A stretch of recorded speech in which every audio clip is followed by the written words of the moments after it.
All right, so we're on part C of the results section. So we went over data tables. We went over how to graph it, and I used a line graph. You can still see that behind me.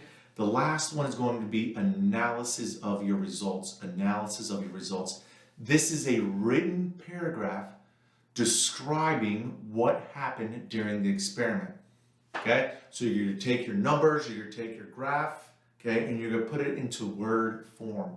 What happened during trial 1? What happened during trial 2? What happened during trial 3?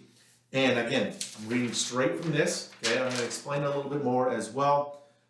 It should be at least a paragraph long. And again, a paragraph, what we're talking about here is 5 to 7 sentences. 5 to 7 sentences. And for more advanced experiments, it's most probably going to be 2 paragraphs or so. So you want to interpret the graphs, interpret your charts. Also, include possible sources of error.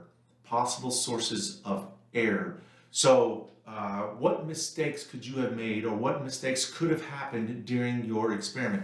Let's say one of your lines went, way over here. Well, what happened?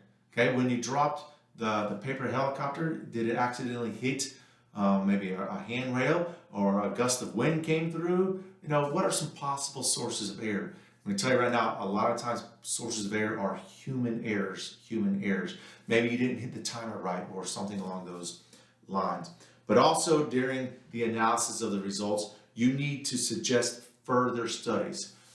Maybe a further study considering about your experiment. Maybe say, I only did 5 trials. Maybe 5 trials wasn't enough. Maybe I needed to do 100 trials, or 1,000 trials need to be completed to get some better data. Or maybe during the experiment something happened and you're like, whoa, I wonder if I did this, would this happen, right? So possibly during this one, what if I kept the same wing length and I added more paper clips to the bottom, right? That's further study, trying to understand, in this case, flight or aerodynamics, or our wings for our paper helicopters.